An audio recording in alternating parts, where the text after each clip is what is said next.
Roger, go for deploy. Welcome to Amateur Fit Radio.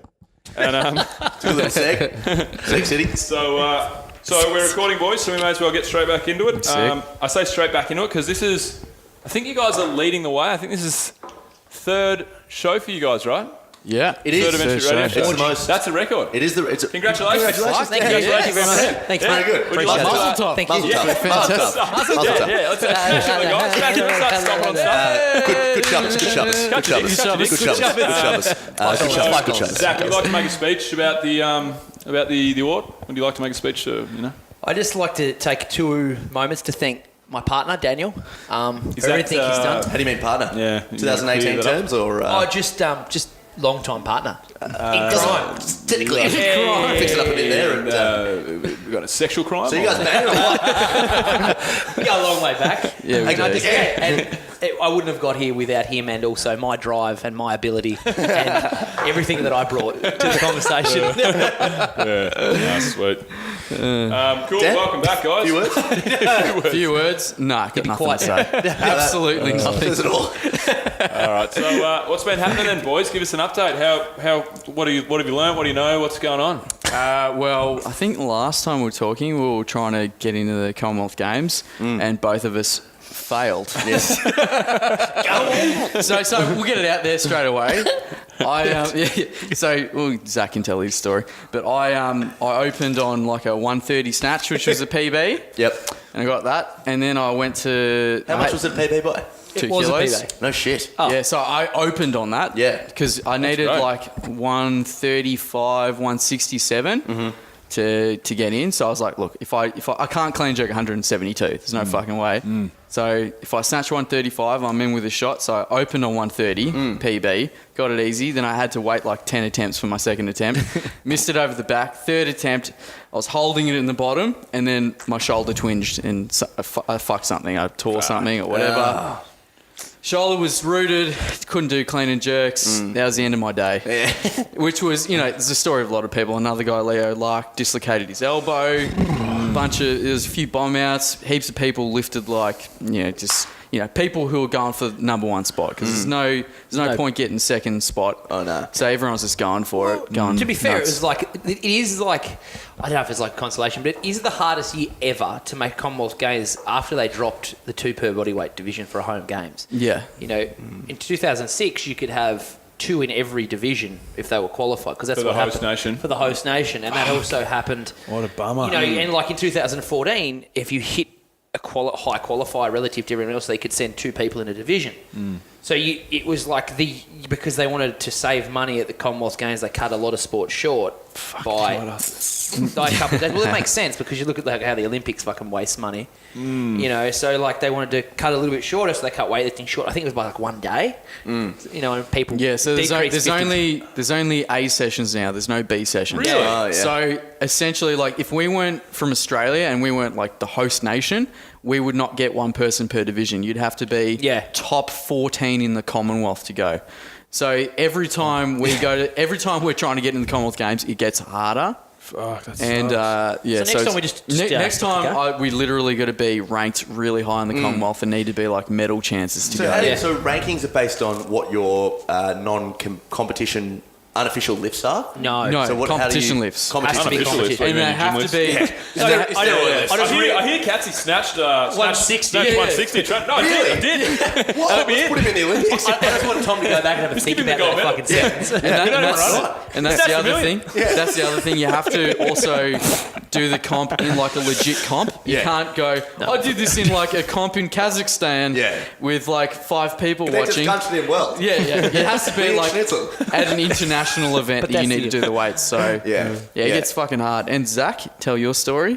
How'd your happened, day? mate? how'd your I'm day not- go? I'm not ready to We've all talk seen the about video. it. Tell your story walking, bro. Get out. Get the fuck I'm out just of getting a here. glass of water. You keep talking. You're walking, mate. So, Zach, what It's happened? really mate? awkward when Bill was just like getting up to go away. And I'm know. like, actually, He I was was all walking. confused. I'm like, am I actually leaving? He's going on a date.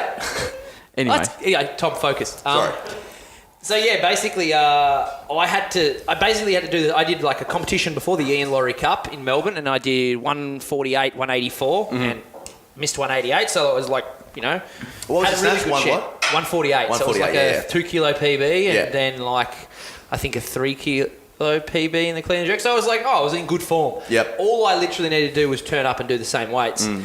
I snatched like 8. Like I snatched 143, I opened it, got it, and then I went 148. And then missed that, and then went on my third, missed that. So it put me behind. I was behind by 2 kilos. So I basically, the only option I had, like the whole mantra of this whole thing, preparation was Yep. whatever it takes. So Ivan said to me, we're going to, Dan's dad, he's going to open on 180. And I'm like, yep, went out there, smoked it. And he's like, now we need to go to 189 to have 2 cracks at going. Went out for the first one and the clean got away from me a bit, but I got underneath it and I was like, all right, I'm wasting energy. I got spat out the back, put it down. Yep. I had one chance left. So, like, everything's set for me to go for it. I clean it, stand it up, like, it's fucking... It was a great seen clean. it. Great clean. Empty bar. And then I've gone, ooh, this is good. Yeah. I just jerk it and I dipped too fast, drove it out the front, and then it was just... That was it. It was all over. Yeah. 4 years, gone out the Googler, you fucking wasted time. So what was Brutal, the man. thing I like about that video? And if you haven't seen it, you can just jump on his Instagram. It's a good video. I'll say that objectively, without any bias here. I got paid $20 to say that. Shut your mouth. What was going through your head when you were walking up to that bar for the third time? 189. No, second time. Sorry. You just do it. Like, You went, literally, yeah. just like, nothing was really going through my head. All I was going was like, I am going to fucking clean and jerk this. Yeah. Like, you haven't trained hard and long enough and wasted, put in 4 years of, well, really, For like nothing. 4 years with like a real hard 6 months of training to go, oh, it's a bit heavy. You know, just had to do it. Like, just accepting the mindset of, you've just got to do it. Like, that's all. You're here now, just do it. And it's the jerk for you, isn't it? Because the front I squat's have not. a good jerk, but what it is it's what happens when you're under pressure, regardless of like me, Daniel, anyone. If you're slightly inconsistent in your technique because you're like, oh, it's okay, or it's okay, you have this like, oh, it's hard. Complacency. You get a little bit complacent. Like, I have a good jerk, I have a good snatch, I have a good clean. Like, they're all pretty good. I wouldn't say one's better than the other. And then it was just like I let something technically slip in that shouldn't be there. Like I rushed the dip, so technical fault where I went down too fast and the bar was just in front. I didn't. It's just one of those things. It just comes down to that. Like you train your whole life for 6 minutes. Obviously, like I felt pretty shit. Like I didn't feel shit initially, maybe for the first couple of days, but then I was like, because I was like. For the first time ever in my own career, I'd left it all out there. There was nothing more that I could have done except lift more weight. But, I felt like I gave it a good crack. And that was like a pretty fulfilling kind of feeling. And then like you get like the natural, oh, fuck you idiot. And you were sad. And then you were like, it's okay. And then you were sad. And you was okay. And then it's just get over it. I was just like within I guess a month, I was pretty much over it. Like, now it's over a month on and I'm like, meh. Just got to focus on other goals. Like, it's not the end of the road for me or him. It's just, we're not out of the fight. You just keep going forward. You just keep going forward. You can't afford to sit around. That's right. And you enjoy weightlifting. Exactly. You know what I mean? It's what you do. Well, I mean, you've got goals, and obviously this time around you didn't hit them. Oh. You're not probably at the end of your time frame to be able to go to the comp games. It's obviously not fucking ideal, but no, it's definitely not fucking ideal, is it? It's just fucking life, isn't it? It sucks. Yeah, it's really tough. But the thing is, like, those pressure moments, I mean, how many times have you been in that situation that, like, your whole life prepares you for that moment? That's right. I mean, Losing my virginity. Yeah. Fucking scary. Still scary. Let's segue to that. That's way more interesting. I haven't even lost it yet, mate. But there are other reasons why we got you here. No, but that's a good point because 100%. That's why, like, when I watched the video, I felt so like fucking heavy-hearted for you, man. Yeah. Because I've obviously trained with you. Yeah, like it's I've 100%. seen it. You're a good friend of mine, and it's crazy. But you just hope that you put in the work and you get good things happening on the other side. You know what I mean? Because the law of averages, at some point, something will happen. You'll be in a pressure situation and you'll make that jerk, and it'll be all fucking worth it. This time Exactly, around, you fucking exactly. didn't. But it did really give me a really heavy heart. The script was written for a Yeah, it was. for heart. It should have been, last exactly, Jerk, yeah. like fuck. And you've lost everything now. I mean, everything is gone. Wow. He's been taken away But from I, me. mean, that's the thing, think though. a big part of it, and we say this is like Daniel. I know that he said that to me before. It's not only is it not the end of the road, it's also like I know for the first time ever, like it, literally up until the middle of the year. I think when we did one of our other podcasts, middle of the year was the only time that I felt like I'd just started to work out weightlifting. Like I spent 10 years kind of having an idea, and then realizing what extra level I had to go to push harder. So I was like, now I get it. You know? And so I was like, this is a good thing. You just got to keep riding that wave of feeling good, feeling confident for as long as you can. And then looking at it and you're reassessing and going to another level each time, you know? So it's just, yeah. And I enjoyed feeling for the first time ever, like super good, like strong, skinnier. I wouldn't say skinny, I'd say skinnier. Come on, pal. The camera has 10 pounds. There's about 14 cameras on you, mate. From what I can see. Basically, God, I look like I'm 85 kilos. But yeah, like you feel like it's good to feel good. Like I know it sounds like simple, but it's good to feel good when you're training. And they you know? cleaned 189, mate. Like, Yeah, that's not... Oh, you should get fucking half a white light for cleaning it at least. Fuck's sake. Well, like, yeah, that's right. Yeah, but what's your best clean before that? 184. 184. So 5 kilo PB. Yeah, you basically You can need look to- at the jerk or you can look at the clean, you know? Glass half full. Yeah, but like then it's like, you know, he had to start on. He had to do something that he, in theory, shouldn't have done. Yeah. You know, I had to do Straight something out that I of the shouldn't bat. have. In theory, had to have done. He had to, you know, like it's just one of those things. You just got to do whatever it takes. Like his old man always used to say like these like things to me like, just got to fucking do it. Yeah, don't be soft. You know, like just like not like that, but like kind of words to that effect, and Yeah, like yeah. you know whatever it takes. And I never kind of got it until like 6 months before the trial, or maybe 3 months before the trial. And I was like, I get what he means now. And it, you know, like you hear like people talk about, you know, like you hear like motivational stuff, and you're like, oh, it's a bit shit. And then you get, like you listen to it and you think about what they've actually said. And you go, because it's all those experiences that are rolled into one thing that make them have that opinion of something. And it's just another experience. It's not an ideal, like you said, it's not an ideal experience, but it's just... But you'll get better from it. I remember... You have to. You can't do anything else, I don't can know you? where I heard this, but I heard it literally this week, and I think it was someone... It would have been a Rogan podcast or something. Or they were talking to someone, and they were talking about when they went behind the scenes when Floyd Mayweather was about to come out and fight, not Pacquiao, not McGregor, somebody else, like one of his big fights or whatever. And he was sitting there, and I can't remember the person that went out to see Floyd, but he was very much like, oh yeah, hey Floyd, how you going? Oh yeah, cool. How are you? Yeah, great. Oh, let me get out of your hair. And Floyd was like kicking back on the couch, playing video games, like watching a basketball game, something like that, really relaxed. And then he's like, no, hang around, man. I'm enjoying this chat. Like I want to catch up. Like what have you been up to? He's like, oh yeah, cool. And he felt very, very nervous. And he's like, oh look, Floyd, I'll get out of your hair, man. Like you got a big fight, and he's like, bro, I've done the work. Like there's nothing I can do now. I'm either going to go out there and I'm going to win or I'm going to lose. Yeah. You're going to go out there, you're going to jerk it or you're Exactly. not. And now, I think now, having this situation that you've been in and having, obviously, it didn't go your way, like it's an experience you're going to remember forever and you're going to learn from it. And you're going to, next time you get in that position, you know, you're going to be better suited to nail it, you know? That's right, and that's what it does is like, I feel like at 26 years old, you are just getting better. Like I feel that, like I think who was it? I think it was another Rogan podcast. It was like when he had Daniel Cormier on there, and Cormier's like, I just getting better.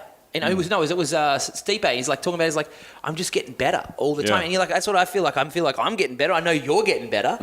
Like you just, as you get better, you're like a good wine. You just get better with a bit of age. Yeah. Yeah, well, the thing is, weightlifters these days have a longer lifespan because back in the day, they just fucking smashed themselves into the ground. Yeah. They knew nothing about maintaining a body, doing accessories or... This fucker has more power in it than they ever had, and we can just look up different recovery programs, can't we? Yeah, well, the thing is, we're learning more. Whereas back in the day, it was just, oh, shut the fuck up, you pussy. Just work harder. Yeah. And I know, like, a bunch of people through this whole Commonwealth Games process who just push, like, super hard. Like, I really respect their work ethic.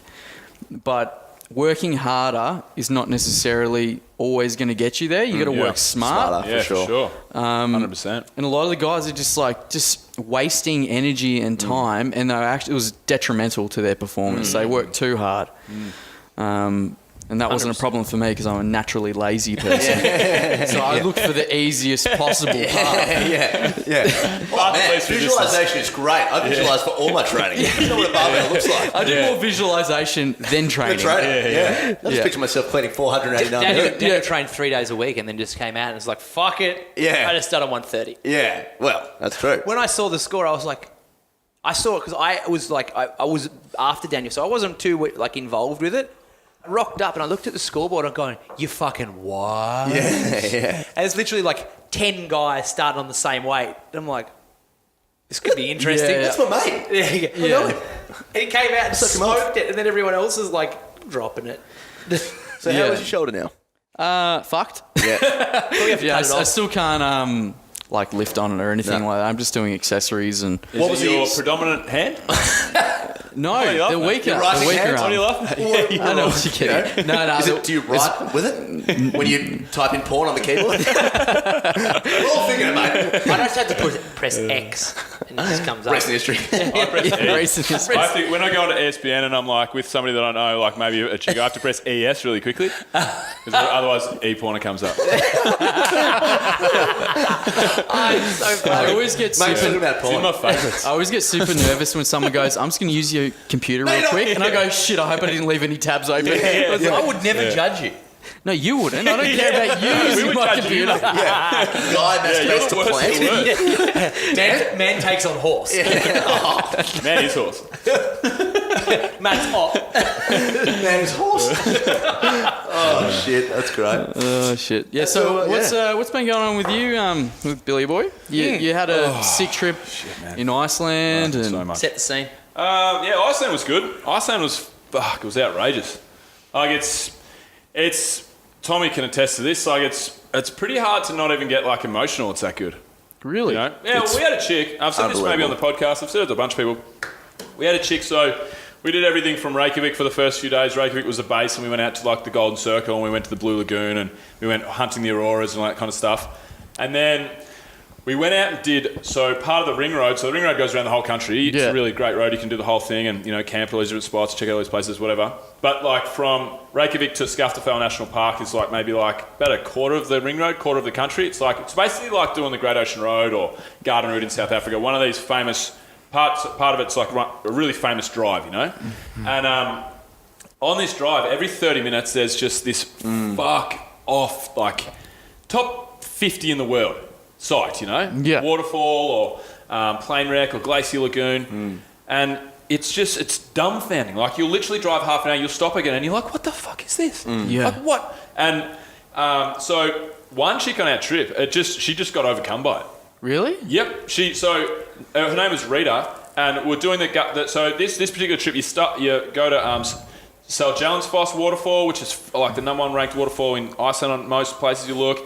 Then Eyjafjallajökull, the volcano that just disrupted all of Europe a few years ago. Yep, I remember that one. Then Yep. Skogafoss waterfall, which is as good as the other one. Then you go to the plane wreck, which is this epic plane wreck on the beach. The Black Beach of Vic, which is that's one day, and then the next day we went and did Glacier Cave, Glacier Lagoon, and the Glacier Lagoon is the last thing we did. It's called Jökulsárlón, and it's this beautiful blue lagoon with all these glaciers floating down it, and they end up going all the way down underneath this bridge, and they go out into the ocean, and on the ocean they break up onto this black beach, which they call the Diamond Beach. So these huge glaciers get dispersed into these. Some of them might be size of half a car, maybe. Some of them are like a baseball, and they're all crystallized looking because they've been the water have been washing over them. They look like diamonds, don't they, Tommy? Yeah. It's fucking crazy. And this is the last site we had on the Iceland trip. And Rita,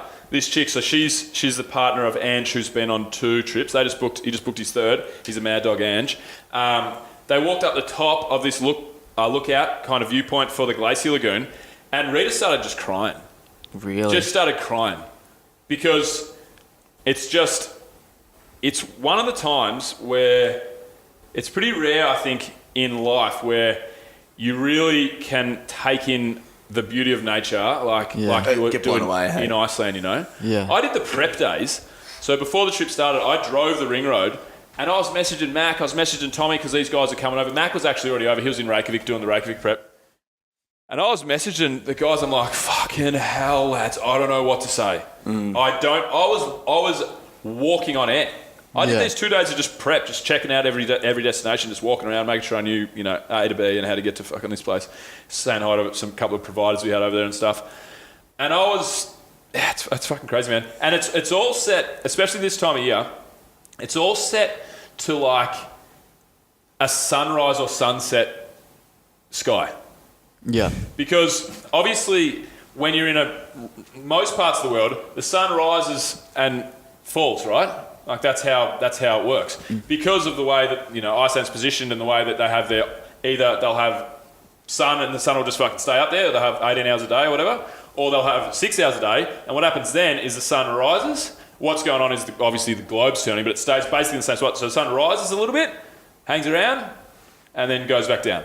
So it never, at the eye line, like that's where the sky is in midday, in Australia, you're looking straight up, right? You're looking like on this angle. That's as high as the sun gets. So genuinely, for all points of the day, the sky is like blue over there where the sun is. Sorry, not blue. Orangey, reddy, purple over there where the sun is. You pan around, it's like, goes to a bit of green. You're like, how the fuck's the sky green all of a sudden? Like, I've never seen a green sky before. You turn Mushrooms, my friend. Mushrooms. you turn 180 degrees and it's blue like the fucking ocean. And I was pulling the car over every fucking 30 minutes to take another panorama or video of the sky.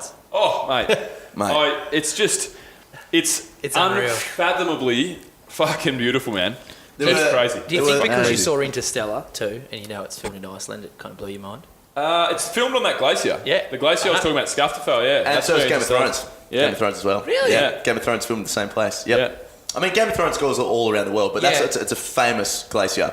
A lot of shit's filmed there. A lot of shit's filmed there, for sure. Yeah, Yeah, it's because it's just fucking out Would of it be fair also to say it's probably one of your favourite places? Been on the show. Probably, Yeah, knows me well enough. He knows the it's Kerman. probably my Yeah. favourite place I've ever been. I had Literally one of my favourite places.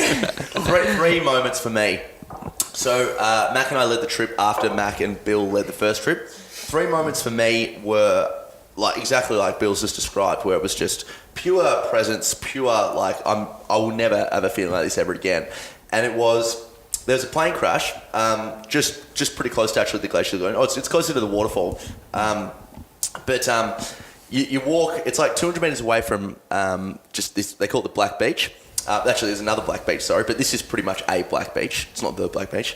Of just Rockies, Rockies. Rocks Get your words everywhere. out, mate. Yeah. Everything's black, and then the shoreline is just this pure contrast of black to beach water, And I'm not explaining it well, Yeah. but we were there. Shitstorm. We were there around 3:30 p.m. when the sun was starting to set again, and the sun's fucking huge, and it was just glistening out onto this bizarre beach that I've never ever experienced before, and I was just blown away from it, completely blown away. And I was, I'd been just looking out there and in this state of meditation for 2 minutes or something. And I was like, oh, fuck, what am I doing? I wonder what everybody else is doing. I looked around and everyone else in the trip is just doing the exact same thing at 50-meter distances. They're all just blown away by this beach, all standing there we've just taken some form of acid, just going, what the fuck? But it was just so cool to see that. And we were lucky as well because we saw the Northern Lights on a really good night. That's awesome. It was incredible. It was actually me that found it because I went up to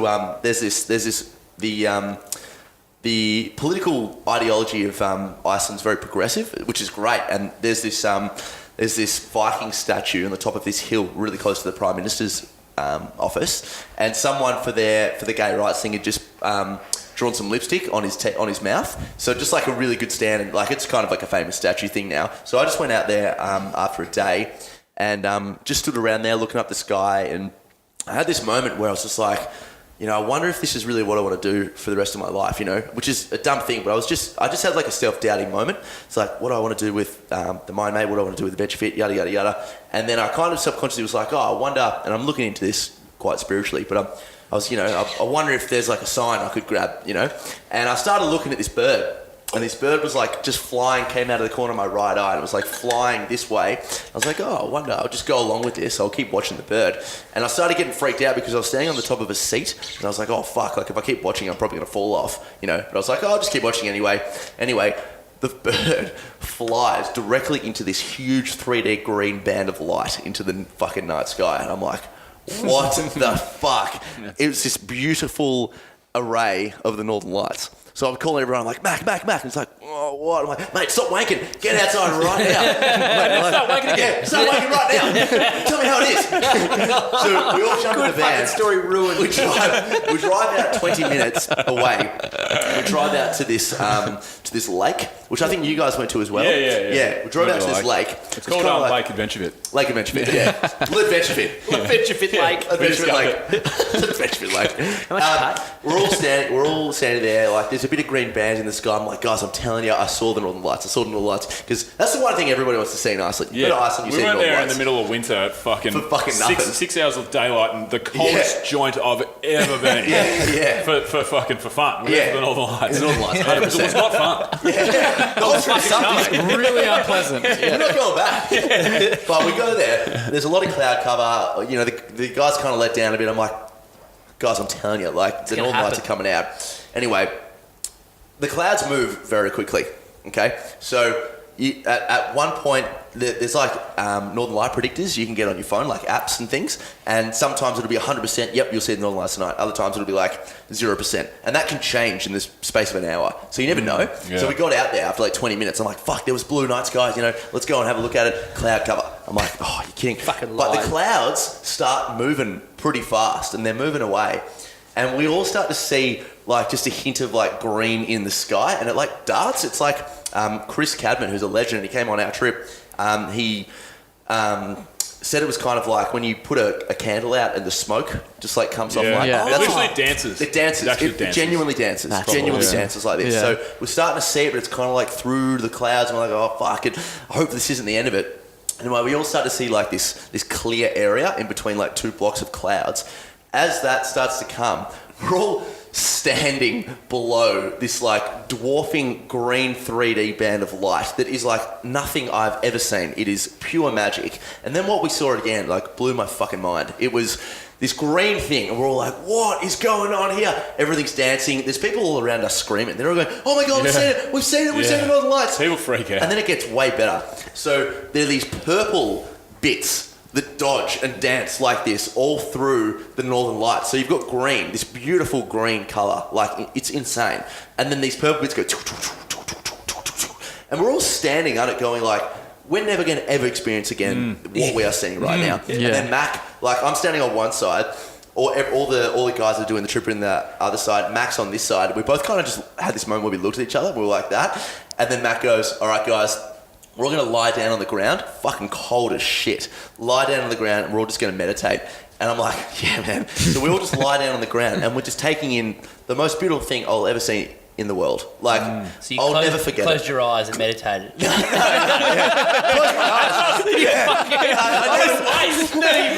your eyes and think about what we just saw. Can we just open our eyes, Mac? No, close your eyes, guys.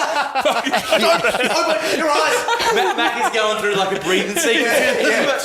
Guys, whip off. Are you to visualise the Northern Lights? Yeah. We visualized it.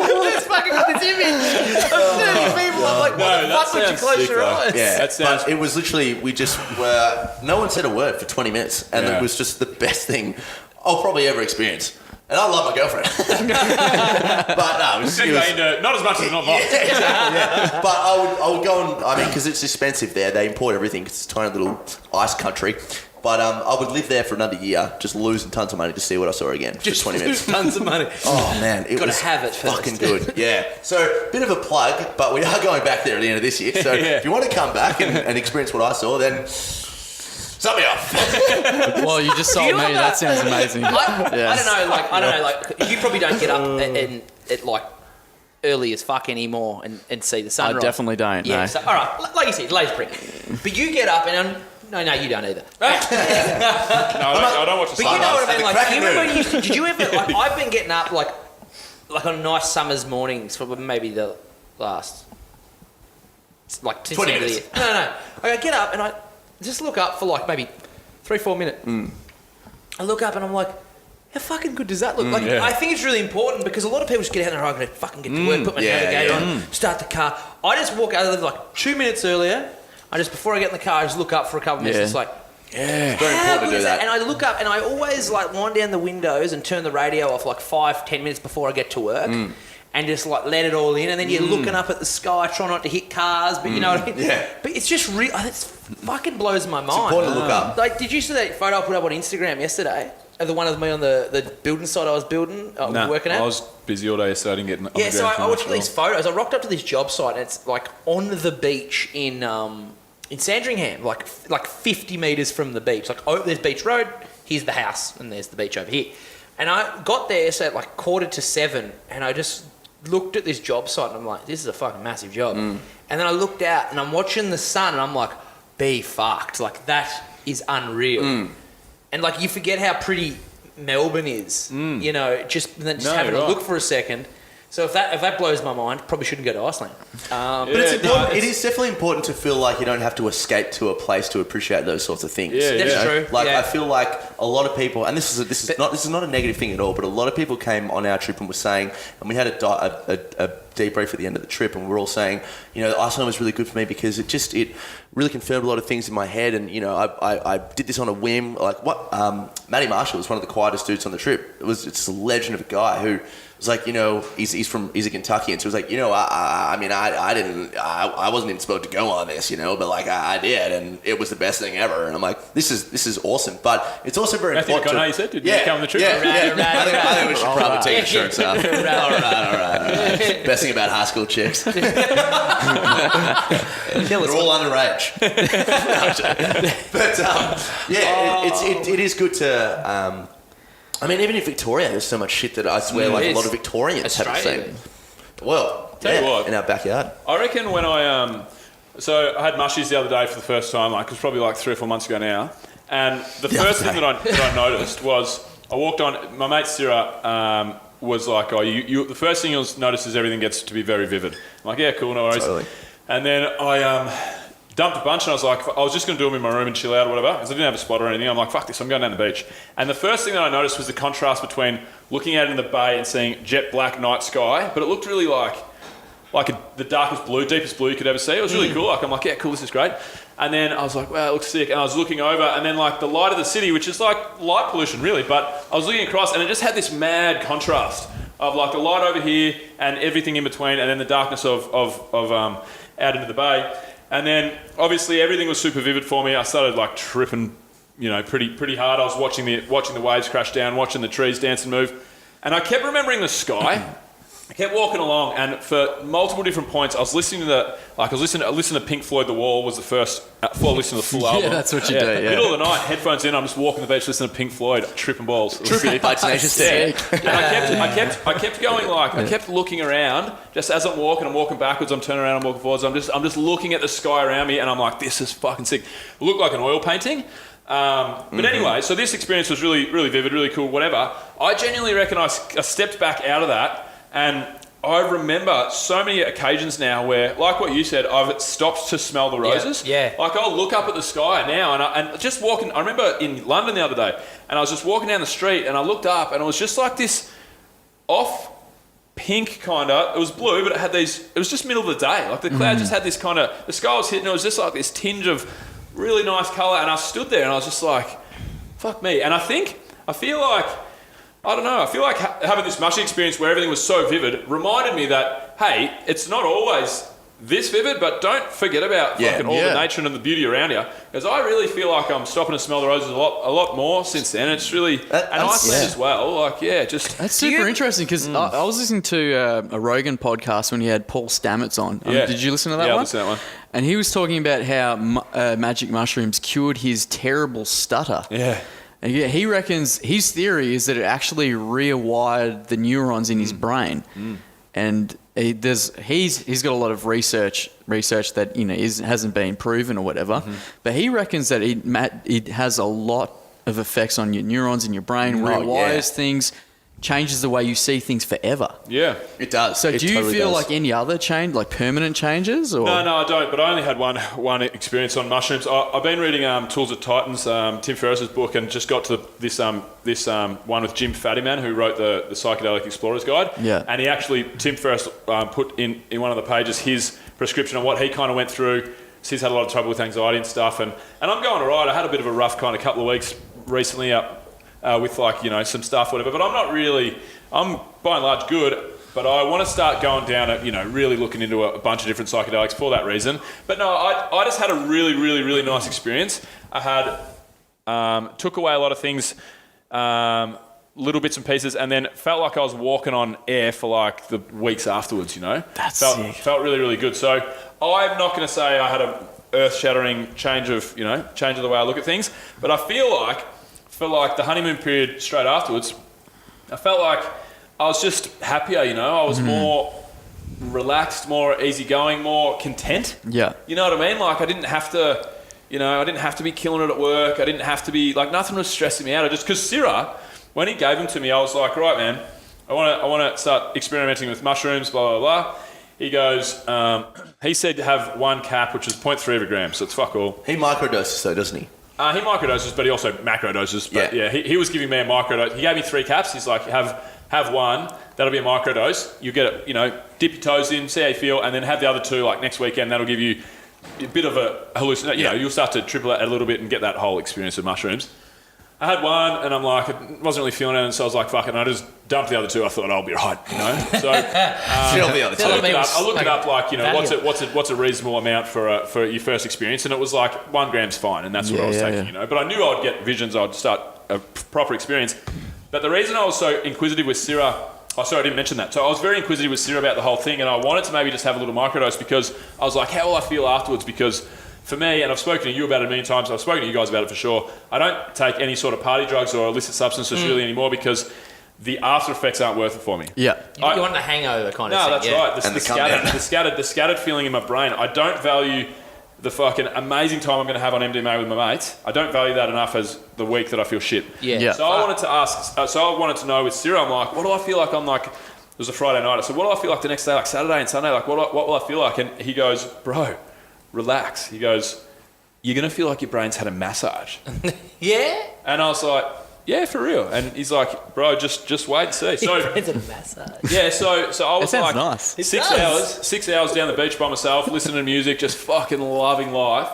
I got to the point where I dropped to my knees at one point, like Platoon, a war movie Platoon. I was like, fuck yeah. A bloke started walking past him and he's like, I was walking along and I'm like this and I'm listening. By this stage, I'd finished Pink Floyd The Wall and I'm on to like Bowie, Janis Joplin, Johnny Cash. And I got to, so my point of where I was walking to, I started in Port Melbourne and I walked to St Kilda. And like, St Kilda was always going to be the turnaround point for me, because it was late, it looked like it might rain, whatever. And I got to St Kilda and I hadn't turned around at this point because as soon as I turned around, I started feeling like I was going downhill and I was coming down from, not coming down, but like I'd reached the peak, Yeah. Anyway, just before that, I got to the point where I'm sitting there and I'm loving everything so much. The sky's so vivid and I was just like, every note that I heard music-wise, I knew exactly what that note meant.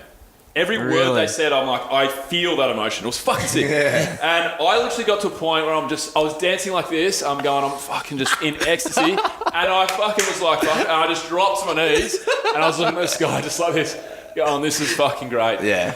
Anyway, but on the Saturday, I'm like, I wonder how I feel. On the Saturday, I felt like I'd been hit by a truck. But mentally I didn't. I felt sweet mentally, which is what I was asking. Yeah. All I care about. My body, mate, I've been dancing in the sand for 7 hours. What are you fucking It's like a running marathon. just in the sand?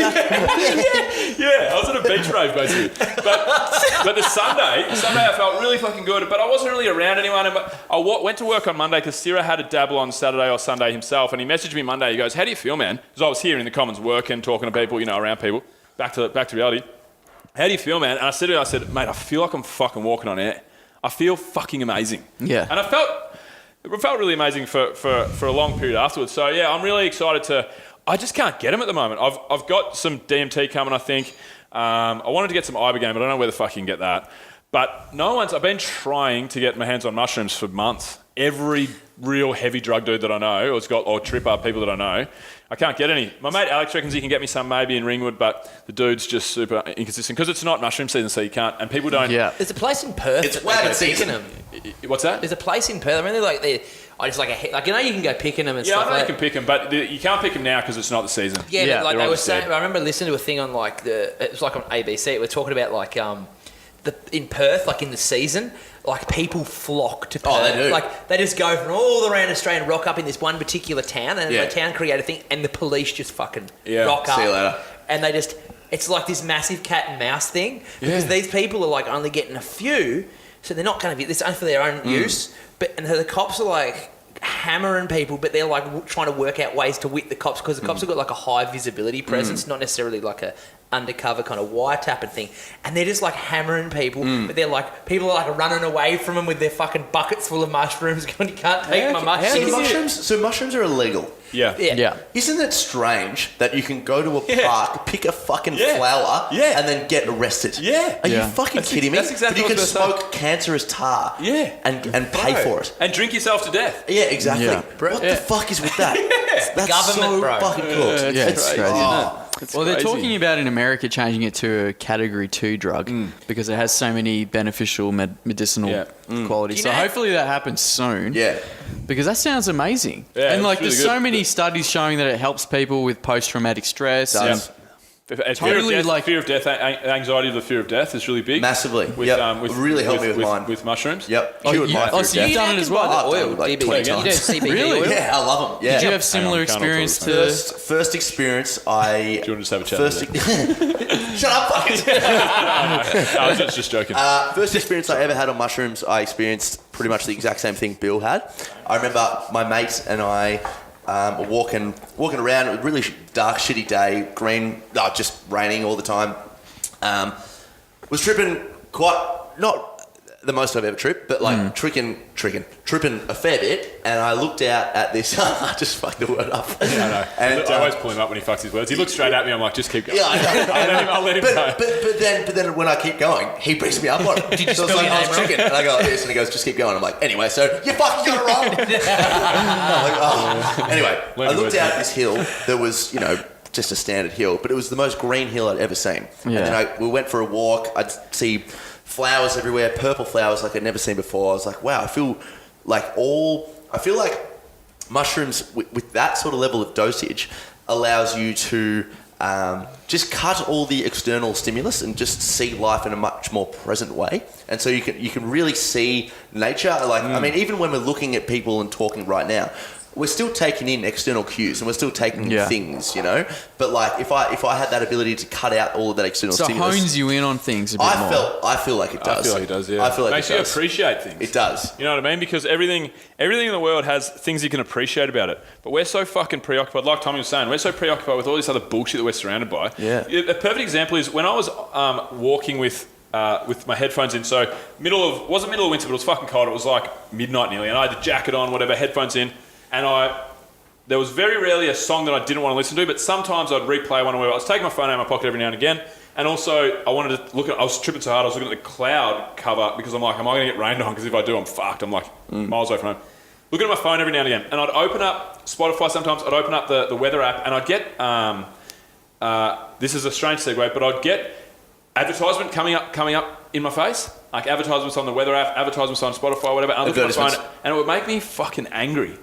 It would make me really angry because I was so in the moment. I was loving everything so much, and it made me realize. And walking away, that's one takeaway that I did have after having these mushrooms is how much we're just fucking fed just bullshit. You know what I mean? Like I was getting angry. Like I would look at my phone and go, oh fuck, and like put it in my pocket because like don't ruin my fucking experience. I'm for once like just loving everything that's around me. Like I don't want this external fucking advertisement in my face every second of the day. You know what I mean? I don't know why I segued to that. But anyway. No, but it's a perfect example of what I was talking about, and it's very strange. This is the part of mushrooms where, because I've done them a few times, and this is the part of mushrooms, like with any potential hallucinogenic, where I feel like it's a bit woo-woo. Because I mean, all this sort of stuff, I've spoken to a few people about their experiences with hallucinogenics, and fundamentally, there are a lot of things that are the same. Like we get these ego trips, ego death, lose external stimulus, you come to very profound realizations about things.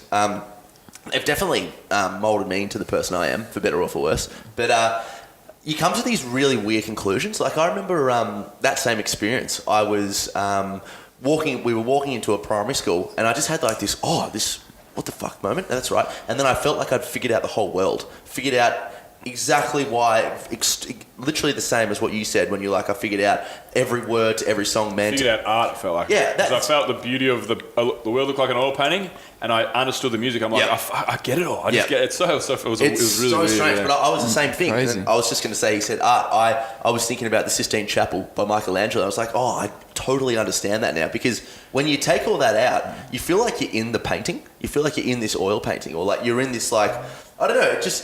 It brings you back down to everything else. You don't feel disconnected anymore. You feel very much connected with everything around you. You feel like you're in this painting, you know? And it's a very beautiful feeling if you can let yourself go out of control, you know? If you can just relax in the fact that you're all connected and we're all, you know, to get really woo-woo here, that we're all just energy bouncing off each other. Like, it's really good sometimes to feel connected like that, and it's hard in this day and age to do that if you don't sort of practice something to that degree. But yeah, I don't know. I definitely didn't have a feeling of, it's changed my, you know, anxiety or anything, or it's like lost my stutter or shit like that. So, But the experience maybe changed you. very, very important. Yeah, very important. You got to wonder, like, how many, like, all these people that we admire, if they actually were under the influence of things like that. Who's to say Michelangelo didn't take mushrooms Absolutely. or DMT or something like that? I mean, it's coming out now that I was not aware of how many sort of public figures take sort of amphetamine type drugs that are pharmaceutical, you know, like a Adderall or, you know, they're talking about Trump at the moment with his diet drug, which is essentially an amphetamine. Yeah.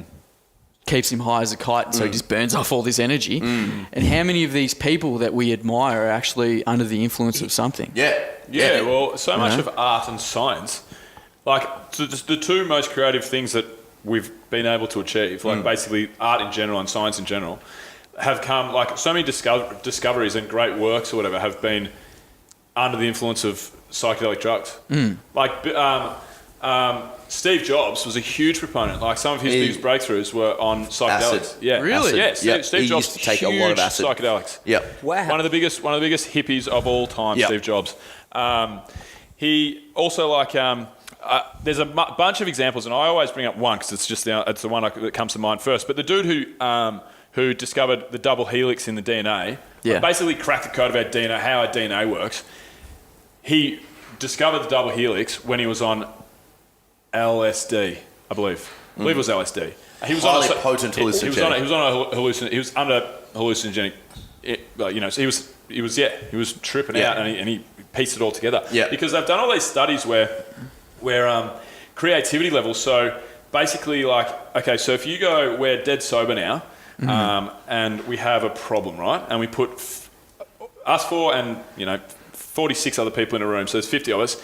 We go, right, here's us regular, dead sober, we have this creative problem that we need to solve. And then we go, okay, here's the 50 of us, and now we've had a dose of psilocybin mushrooms, whatever, and we haven't done it in a party sense. We've sat there, we've let the effects come on, and then we go and try and solve that same exact problem. So they've done studies that's like, okay, here's these 50 people sober, and the same problems. Obviously, you know, you're not going to do the same problem twice, but, you know, mix it up or whatever. But it's the same 50 problems, whatever. And then go to the people that are under psychedelic substances. They solve the problems at a fucking way better clip than the people that don't.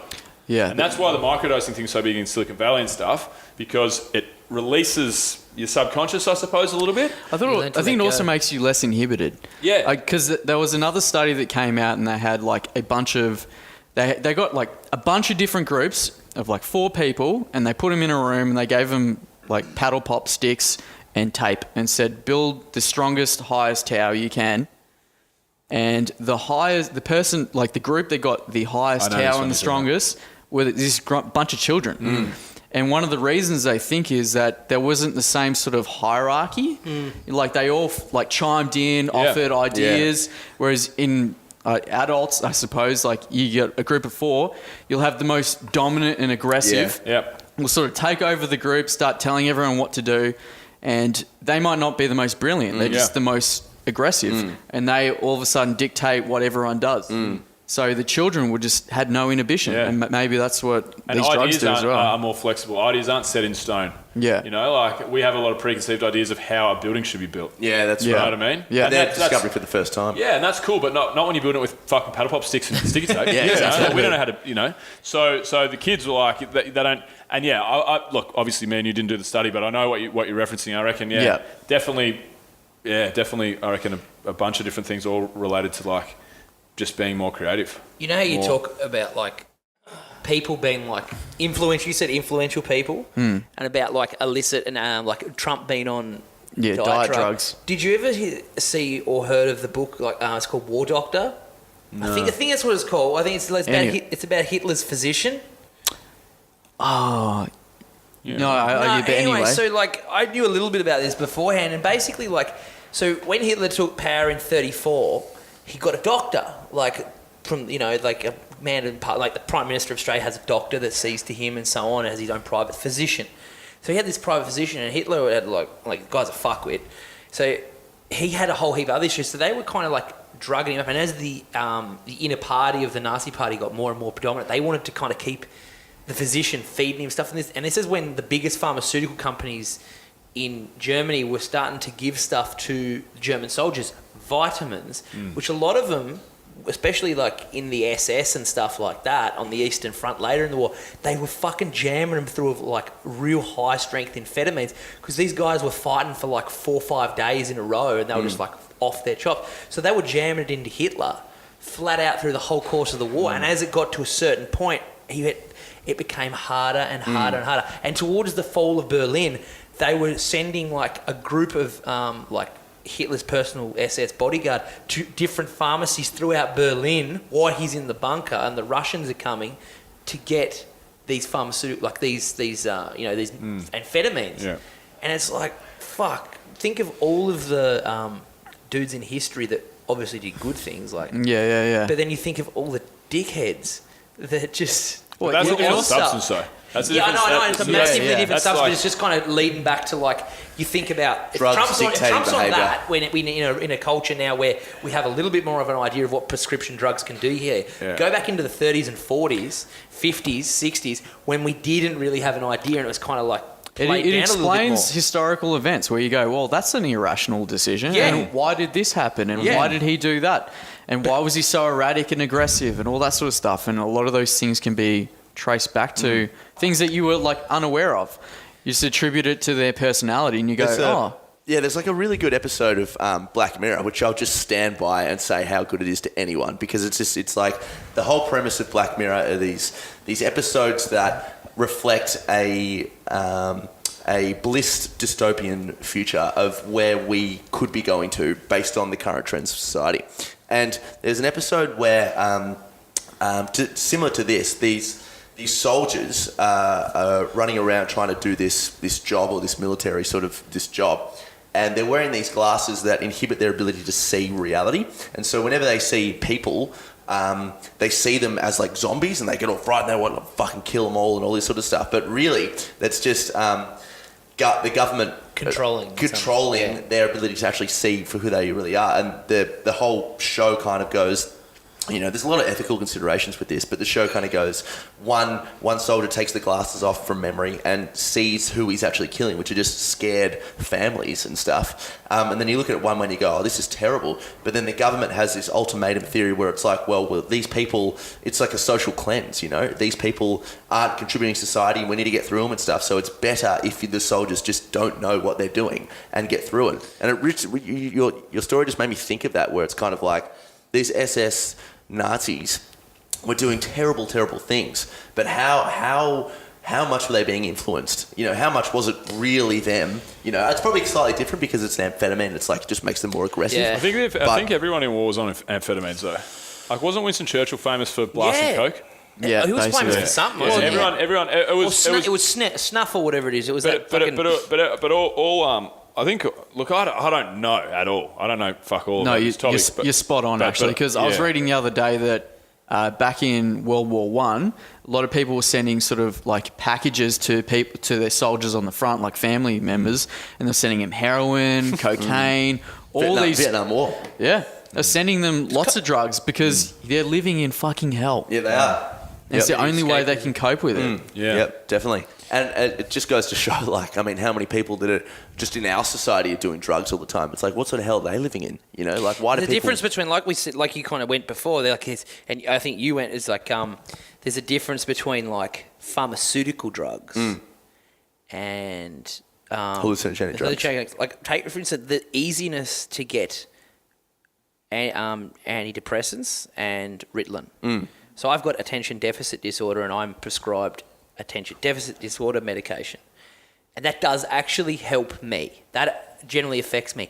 But literally, like, to go back to my psychologist, psychiatrist, and get a prescription, it's because it's a pre-existing thing. They like that. Drop of a hat. Fucking Some of them get a commission off it. Exactly. Not And like, saying yours does, as soon but- as you go get a mental health plan, which I know you've definitely had one, like I'll use one for my sports psychology and for that kind of stuff, to get one of those, almost the first thing at 90% of consultations I've ever gone to, the doctor goes, do you feel depressed? Yeah, yeah. And I'll go, well, to a certain degree, yes. Or like, might have something going on at that time. And then they'll go, well, maybe we could think about antidepressants. Yeah, like that's right. fucking at the drop of a hat. Now, Australia's pretty regulated in that sense. So think about like a country like America where we've seen prescription thugs and all that. Like, like you fuck. It's just so bad. Mass produce. It's Advertise though. These- US that comes back to the advertisement thing. US and New Zealand are the only places in the world that you can advertise.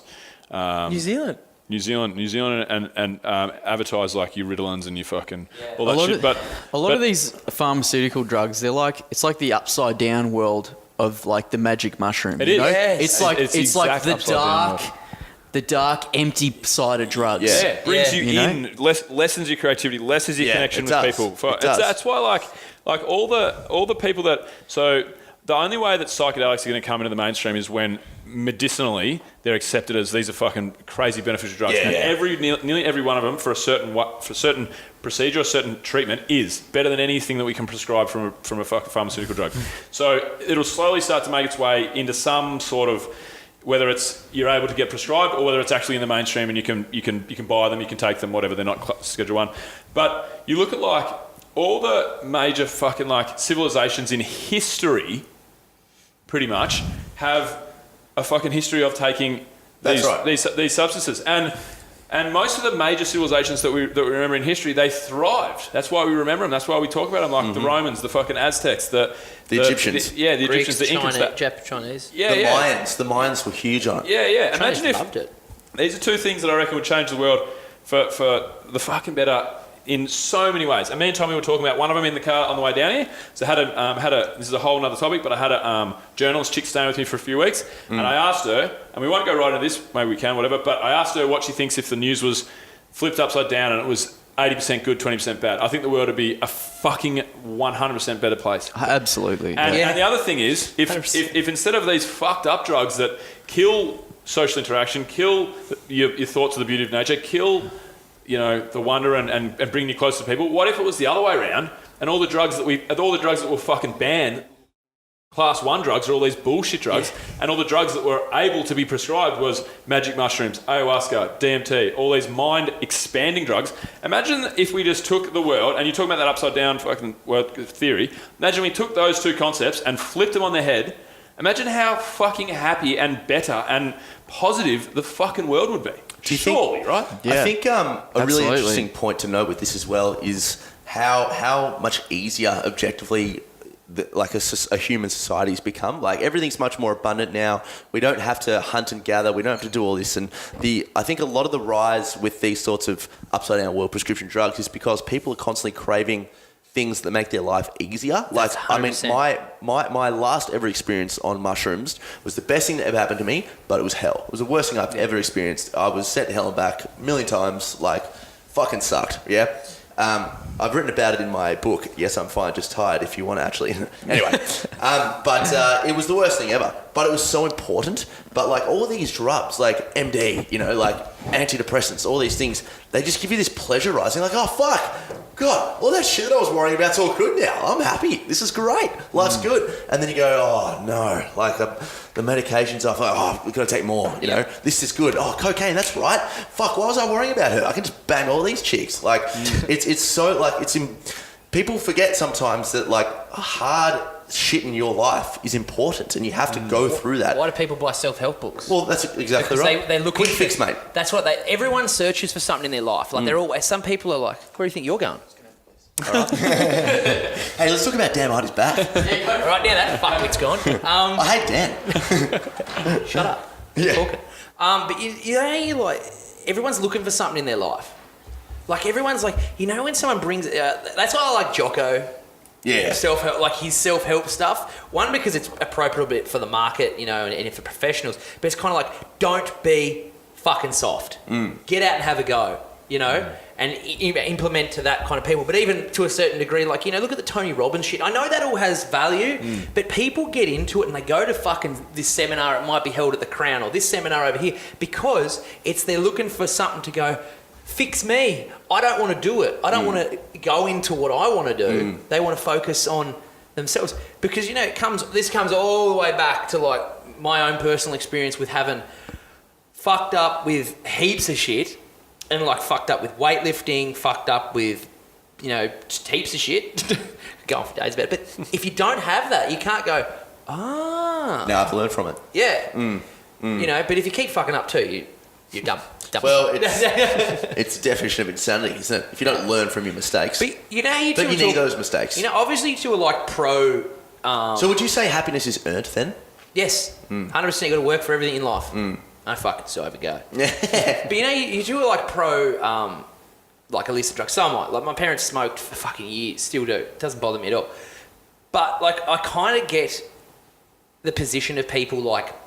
It can be abused. Like prescription drugs, for instance, are abused. Well, if we started prescribing, you know, you can smoke medicinal marijuana, you can have medicinal mushrooms, you can medicinal MDMA. There'll be always that percentage of fuckwits. Yeah, but they're not addictive substances. That's Like mushrooms, that's the difference between... That's why all these drugs should... are like people are pushing to have them deregulated from Schedule 1, because Schedule 1 is addictive and can be deadly. And none of them are. Can't smoke enough weed and fucking... Ayahuasca, DMT, you can die from LSD if you take too much LSD. LSD isn't natural though. Yeah. But that doesn't constitute addiction. That constitutes the degree of potency in had the 4 drug. kilos of it, you died. That's what it classifies as Schedule 1, is addictive and deadly, can be deadly. Those two things. And LSD you can die from. But none of them are addictive. Okay. So yeah, I mean, Can I just play devil's advocate to that though? Because I'm very strong in the opinion that addiction is a subjective mental health issue, and you can get addicted to anything, right? So are you speaking generally they're not addictive substances, or are you speaking that like? I think the thing is there's no uniformity in experience. So like you could have a great trip one time and then have a terrible trip another time. So there's not necessarily the same reward. Like like you're talking about, you listen to music and it was really sort of you're getting in the right mood for the trip when you had mushies. Well, I've had a mate. The first time he did it, he was with a bunch of mates. They were very skittish. They were very young. They're in a hotel room and they did mushies, and the wall turned into a vortex. It was trying to suck them into an alternate dimension.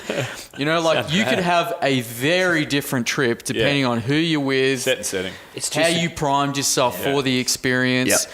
So not necessarily how old you are as well. It Yeah, must exactly. be a massive Yeah, thing. all different types of stuff. No, I totally agree. But I think, I mean, everything, like you say, Tommy, if it's a habitual thing, then everything's addictive.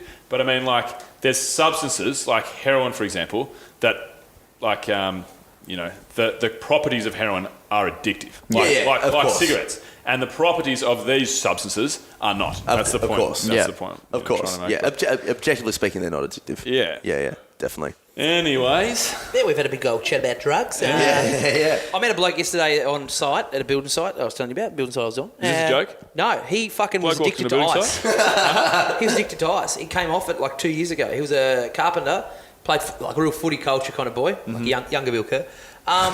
But love the loved ice. Was like, he said, I just get on it every weekend. I had to clean my life up. Nice, man. Sweet. Yeah. I'm into healthy foods. No, you haven't let me Dude, finish. I'm not into He's diet. not gonna be friends. Yeah. He's 100% I don't like it. vegan now. Does like this building still site like I worked on yesterday was Is ice vegan? No, It's halal. battery acid. That's vegan. But this guy ice like went was through pretty a red, fucking full 180. No He went protein. from like ice and party on the weekend with the boys. Now he's like, I'm vegan and I do yoga on weekends. Yeah. I'm like, be fucked. What a loser. These guys I worked with yesterday were like fucking complete mind blown. Yeah. It was like two carpenters that were vegans. I'm like, where have you been all my life? that's I would have pretty stayed aggressive. on the tools and made people like you in my life. It's great. Like, if you think you're addicted to ice, you've probably got to change something in your life. Yeah, It's like, oh, shit. If you're spending I like fucked up a fair $600 bit a here. weekend. Is ice pretty expensive, is it? Well, he said he was playing Don't footy. think so, is it? Well, he was playing footy and he was getting $500 a know. game, and he was blowing that at half his pay. So maybe $1,000 a week. So he clear, Jesus. on the tools maybe $1,500 a week. I think ice is cheap, but I've never bought it. But I don't actually know. I think it's pretty cheap. I think it's just if you're an ice addict, you're just always on ice. Yeah. Yeah. You know what I mean? Like if it's $10 for a bag and Coke's $300 for a bag. But Fucking you know, if you have 50 bags, it's going to get expensive. Just 50 bags of ice, mate. It's just simple math. Shit. It's apparently, I honestly don't know if this is legit or not. I feel like for some reason I've remembered a study of like an article that I read, and they made some sort of like very intangible score rating of the pleasure derivatives of ice, and they said that like, I just remember these numbers. It was like from zero being base point, infinity being the most insane pleasure of all time. 7 on that scale is like eating a meal you haven't eaten all day. You eat your favorite meal, like you eat whatever Well, it that'd is. be good. Ice That's a cream. fucking Like, nice how good good's that. that? Yeah. Yeah. Nothing. Just What's a good like? I've needed to go to the toilet. For me, it's like, yeah. For like, if you need to go to the toilet for like 2 hours, Yeah. and you finally get to the toilet, Just before, mate. It was amazing. that's an 8. That's an 8. When you That's go a to big a one for poo, me. you had 3 coffees, you've had Yeah. your breakfast, you Yeah. finished the cafe, and you're driving home, and you're like, Doesn't I'm going to come poo in my through. toilet. Yeah. And you know what? When you're taking a shit as well, the most important thing, that there's no one in the house. It's a nice, quiet, clean toilet environment. Doors and open. you just hear the... You're naked. No, not if you've had, A ghosty. A real ghosty. And you go right through to the keeper. Yeah. not if you've had 3 coffees. Just a real synchronised diet sort of thing. Not if you've had 3 coffees. There's none of that. That's... Right. Anyway, What's your point? So 7 is eating like a meal you haven't eaten all day, and it's your favourite meal. Okay. Apparently, like a 90 is A 90. a 90. Out of what? Hang on. So 100. let We're me, going out of 100. let me just get to it. No, it's so 0 to Don't infinity. jump the gun. 0 to infinity. 90 and beyond. Right. In 90 is like an amazing orgasm with a girl you love or mate, something like that. The Amazing. meal's getting underrated. Oh, shit. Sex, man. Oh, fucking hell. The orgasm's a 4. Anyway, ice is 3,000. 3,000. Yeah. Fuck this, Yeah, I'm going to no. eat some ice. What happens, Yeah. what happens, Apparently ice if is- you orgasm on ice? Oh, mate, now you're giving me a All boner. points ever. Yeah, you break the scale. But apparently it's just the most incredible high you'll ever have. Yeah. And that's why it's so addictive. Because should you get come ice. off it and you're like, fuck, everything sucks now. Yeah. Like So- heroin as well, yeah. Yeah, Like, yeah. that's Ice and just then fuck each other. obviously the Is that what best you're going thing with, Tony? ever actually. Everyone starts banging. Probably, I think, like, I don't really know, but I'm pretty sure, like, heroin, ice, like, especially, I don't know that much about ice, but I'm pretty sure with, like, heroin, if you, like, jack up heroin, pretty sure you can't feel more pleasure Yeah. than that. No. Like, I don't that's know. I why can't it's so imagine. addictive. Yeah. Like, you know, it is, like they say, like, whatever, 1,000 times better than orgasm. Like, Yeah. I don't know if there is anything else out there that would give you a better feeling than that. Obviously, it's going to probably kill you and it's going to ruin your life, but So then I'll see put forward why- to this. I don't Happiness know is if the I overall... could deal with something that's 1,000 times better than an orgasm. Probably go to the Commonwealth Games. I Are pretty would good. like Yeah. I can't even imagine that. no, you can't imagine it, can you? No. It's just like, 1,000 orgasm. He goes, it's probably not going to be a bad thing, mate. You're right. It's not going to be great, mate. Yeah. No, but like, it would be scary. I mean, but how's this though? If happiness is the overall goal in life, right? Why don't we all just save a fuck ton of money and become heroin addicts for the rest of our lives? Because it doesn't not work happy. out, Tommy. But it's great. It's pleasure, Yeah. though. You were talking about it before. Yeah, but it's great. Pleasure versus happiness. I know. What about Not going to happiness? provide happiness. Wanking and achieving a sense of fulfillment. Oh my god, I love Adventure Radio. Oh, done. No, typing whilst masturbating or driving whilst masturbating. Masturbating. Text debate. Masturbating. Driving and masturbating. Bill, this is getting ridiculous Fucking now. binge. Mate, you started that. Yeah, but I just went along it's with it. standard. Tom just keeps going, keep going, and then mate, fucking, haven't. Like all things in life. My book will lead you to fulfillment. Very true. Let's go on with that book. It's done. It is done.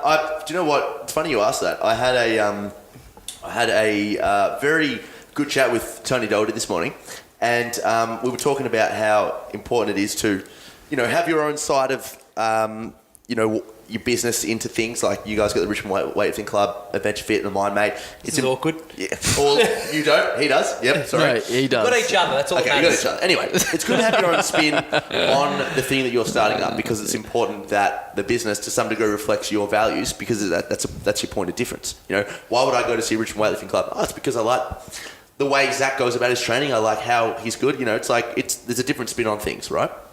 Anyway, Tony said, and it really resonated with me, it's good to have that, but it's also got to be very much about the people and stuff as well. And my book's finished. Like, I'm ready to publish it and promote it and stuff. But it's very much about my experience, and it's very much about like some things. It's written in the first term, so it's about me. And I was kind of like, well, I actually want the Mind Mate to be very successful and provide basic psychological maintenance strategies for people and promote this open, honest environment and things. And I'm like, I don't know when to release the book now, because like it's just about me, And I don't want That's exactly what you just said, though. Promoting mental health. Good idea. Opening the fuck me. mental health discussions. Yeah, but like it's just. But to be fair, I want mental health to be about not me, about other people. Yeah, you know? but like, I don't want to be. I'm not trying to be a dick to you at all. No. But you're 24. Yeah, I know. I think it's great because what you're doing is this Mind Mate thing. People might say, oh, it's fucking, I like the idea of it because you're filling, in my opinion, you're filling a gap. Mm-hmm.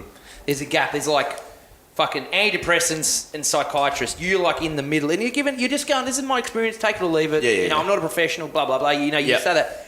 But it's like Tia. She wrote a book. Yeah. Now, I'm a massive Tia Claire Termy fanboy. Yeah. Tia, if you listen. She's a big fan of the show, actually. She's writing a book, but I'm kind of like, you went to the CrossFit Games, you went to the Olympics. I feel like when I read a book, I'm reading it as a younger person or someone it's a little bit older, because I feel like I'm wanting to hear their experiences, So do you think experience and age have to be correlated? I feel like for me as a reader to be engaged, like I listened to Tribe. Sebastian, Sebastian Younger, like you're listening to that. You're listening to it, and he's talking about when he was a kid and his life experience and when he lived in New York. It's like all built up over time. I feel like if you're writing a book at 24, it's kind of like, well, you're 24. I only feel like I've started to work myself out now. I'm nearly 27 years old, and I'm still a fucking goose. Yeah, but that doesn't really work. I don't think it works because... It's a good story for what about that, youngest chick to circumnavigate the world sailing by herself? Like, that's a fucking pretty... Like, it depends on what your life experience is. It depends on an the amazing experience. story and an amazing life by the time you're fucking 12 years old and write a book about it. If you've got a story to tell. Irrespective of what I mean? everything you just said, the book was a self-help tool in itself. Like it was a really good therapeutic tool for me to actually just own my own identity and go, look, you know what, that's totally cool that shit happened in my life, And if other people want to read it, then other people want to read it. I'm not expecting this book. I want the Mind Mate to be progress, cool and be, But the book is just a thing for me to go, hey, by the way, this is exactly what I had, So you can read it if you want, it doesn't matter. But the Mind Mate isn't the book, man. The book is just a thing, Is it like a free sort of ebook type thing? No, there's an ebook that I have out there, but the book, I want to do like an Audible thing for it, and I want to do like, just sell it and stuff. You can probably shelve it for the time being. Well, till you get time, till you get an idea, you might come back to it in 2 years' time, Tommy, add something to it. Yeah, well, I want to do that though, because the experience will never change. The book is about the experience and about me coming to terms with who I am now. If I wanted to do something about that, I'd just write another book. Yeah, okay. But that's fair enough. Yeah. Well, lads, we got to wrap it up. Why? So Fuck them. They're no one in here. We got to wrap it up, my friend. Got to wrap it up. Any parting words, lads? We don't need to go 6 from 6 or anything like that because we've had you on 1 million times now. So we fucking hate you. All I've learnt is go to Iceland and start doing mushies. That's what I'm taking from the experience. Yeah, it's good. Two valuable insights. What was the takeaway, Gordovich? Thanks, Zach. Great, mate. That's about as deep as Zach thinks. That's the best thing you've ever said. And that is a wrap. Discovery Roger, go for deploy.